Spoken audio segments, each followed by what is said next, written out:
Halo semuanya, selamat datang di bedah materi kita hari ini.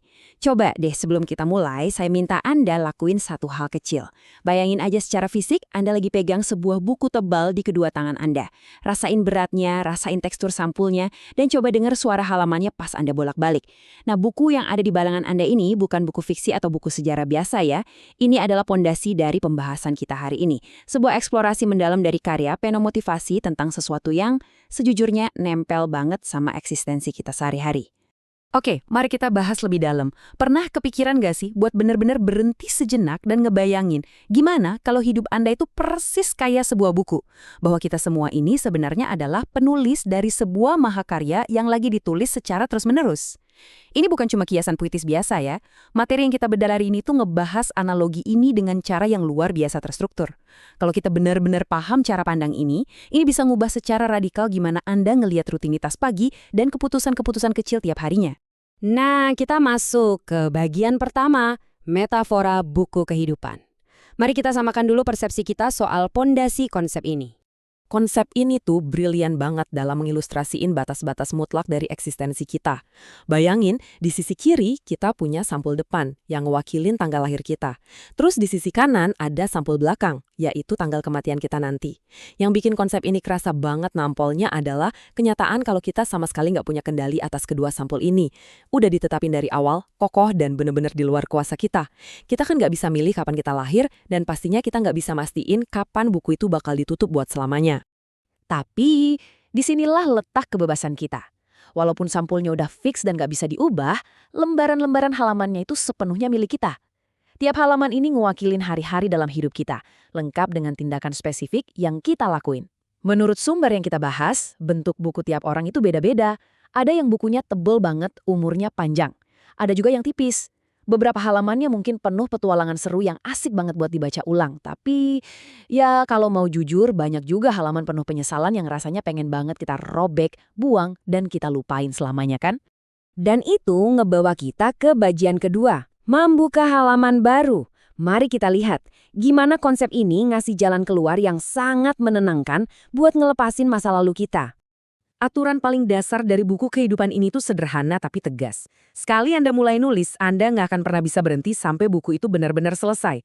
Waktu itu terus jalan, nggak kenal kompromi. Kita nggak bisa nekan tombol jeda dalam nulis kisah hidup kita, seberapapun capeknya kita. Tiap tarikan napas, tiap kata yang keluar, tiap pilihan yang Anda ambil, semuanya terus ngalir maju dan jadi tinta permanen di atas kertas kehidupan Anda. Tapi coba deh, saya pengen Anda benar-benar meresapi kutipan yang satu ini. Pelan-pelan ya. Seburuk apapun kemarin, Tuhan selalu menyediakan hari yang baru untuk kita. Mari kita renungkan ini sebentar. Halaman Anda yang kemarin mungkin berantakan, mungkin penuh coretan amarah, kegagalan, atau rasa sakit yang dalam banget. Tapi yang paling menakjubkan adalah tiap kali matahari terbit, Anda nggak disuruh nulis di atas kertas kotor yang sama. Anda dikasih halaman selanjutnya yang putih, bersih, baru, dan nggak ada cacatnya sama sekali. Benar-benar ada pengampunan tanpa batas di setiap pergantian hari. Jadi, halaman baru setiap pagi itu bukan sekedar kertas kosong tanpa makna. Ada 3 hadiah luar biasa di setiap pagi yang baru. Pertama, kita secara proaktif dikasih kesempatan baru buat ngelakuin hal yang benar hari ini. Kedua, kita dikasih ruang buat perbaikin kesalahan kita dari halaman kemarin. Dan yang ketiga, ini yang paling penting, kita punya kesempatan buat ngelanjutin alur cerita yang udah dirancang khusus sama Sang Pencipta buat kita. Poin pentingnya tuh gini, jangan biarin lembaran kotor di masa lalu mendikte sisa buku Anda. Hari ini adalah kanvas yang benar-benar segar. Nah, pemahaman tadi secara natural ngebawa kita ke bagian ketiga, bimbingan dari Sang Pencipta. Sekarang pertanyaannya, gimana kita tahu apa yang harus kita tulis? Sumber kita nyatet satu perbedaan yang menarik banget antara interaksi sesama manusia dan interaksi spiritual. Kita tahu kan, seringkali orang tuh bakal kesel, marah, atau bosen kalau kita terus-terusan nanya atau bergantung sama mereka. Tapi Sang Pencipta itu sifatnya beda jauh. Tuhan gak bakal pernah marah atau bosen dengar permohonan kita yang minta panduan. Malahan, dia tuh senang banget dan nunggu-nunggu momen di mana kita dengan rendah hati minta petunjuknya tiap hari sebelum kita mulai nyoretin tinta. Jadi, poin krusialnya adalah gimana kita ngebangun rutinitas spiritual yang kuat. Coba kita lihat 3 langkah praktis ini. Pertama, mulailah dengan bersyukur sedalam-dalamnya buat hari yang baru. Berterima kasihlah karena Anda masih dikasih napas buat berkarya.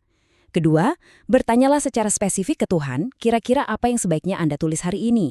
Biarin intuisi spiritual itu ngebimbing Anda. Dan yang ketiga, Pastiin Anda nulis semua tindakan Anda pakai dua instrumen utama ini, tinta cinta dan pena kebijaksanaan. Ini tuh ibarat resep harian, supaya kita nggak bikin tulisan-tulisan kotor yang ujung-ujungnya bakal kita sesalin. Sekarang, mari kita melangkah ke bagian keempat, warisan yang ditinggalkan. Kita bakal fokus ke hasil akhirnya, yaitu saat buku kehidupan kita udah paripurna. Nah, yang benar-benar menarik dari pembahasan ini adalah ngelihat betapa tangguhnya lembaran sebuah kehidupan di tengah kerasnya dunia nyata. Di kolom pertama, kita ngelihat kisah nyata dari sang pemulung buku, Jose Alberto Gutierrez dari Bogota. Tiap malam dia nyelamatin buku-buku berharga yang dibuang ke tempat sampah dan nyulap sisa-sisa kehidupan orang lain jadi lautan ilmu buat masyarakat. Terus di kolom kedua ada kisah yang gak kalah luar biasa dari Kansas City. Seorang pria korban ledakan tragis yang jadi buta dan kehilangan kedua tangannya, tapi luar biasanya dia tetap nemuin tujuan hidup buat ngebagiin kebenaran Injil tanpa batas. Kedua kisah ini bukan sekedar cerita ya, ini bukti konkret banget kalau halaman kehidupan itu bisa bersinar paling terang justru di tengah kegelapan dan penderitaan yang paling pekat. Kisah-kisah pengorbanan tadi benar-benar nyadarin kita semua soal satu hal. Tujuan akhir kita itu bukan cuma sekedar nyampe di garis akhir, tapi gimana cara kita nyampe di sana. Nanti pas buku kehidupan kita ditutup rapat, kita semua pasti berharap didapati sebagai pribadi yang berkenan di hadapan Sang Pencipta. Kita pengen banget kan pas anak, cucu, atau generasi penerus kita ngebuka lagi halaman sejarah hidup kita, buku itu isinya penuh teladan yang layak buat diikutin. Jadi semacam warisan positif yang terus hidup jauh setelah kita udah nggak ada. Dan buat mastiin kualitas warisan itu, sumber kita ngasih satu anjuran penutup yang tegas banget. Syarat yang mutlak, menulislah tanpa kebencian dan tanpa sedikit pun dendam ke siapapun. Gini ya, emosi negatif, amarah yang ditahan, niat balas dendam, itu semua cuma noda hitam yang bakal ngerusak keindahan buku Anda. Anda nggak akan bisa pakai pena kebijaksanaan dan tinta cinta kalau wadah tinta Anda sendiri masih keracunan sama kepahitan masa lalu. Dan akhirnya, ini ngebawa kita ke momen penentuan hari ini. Ingat, sebentar lagi pas pembahasan ini selesai dan Anda balik ke aktivitas sehari-hari, waktu bakal terus berdetak tanpa ampun. Saat ini juga, di hadapan Anda ada satu halaman putih bersih yang baru terbentang. Lembaran suci yang disiapin khusus buat Anda hari ini, tanpa cacat dan sepenuhnya milik Anda. Kegagalan Anda kemarin, udah kedaluarsa. Keberhasilan besok, itu masih misteri. Jadi satu-satunya kendali yang Anda punya ada di ujung pena Anda detik ini juga. Pertanyaannya, di lembaran kosong yang lagi nunggu ini, apa yang bakal Anda tulis hari ini?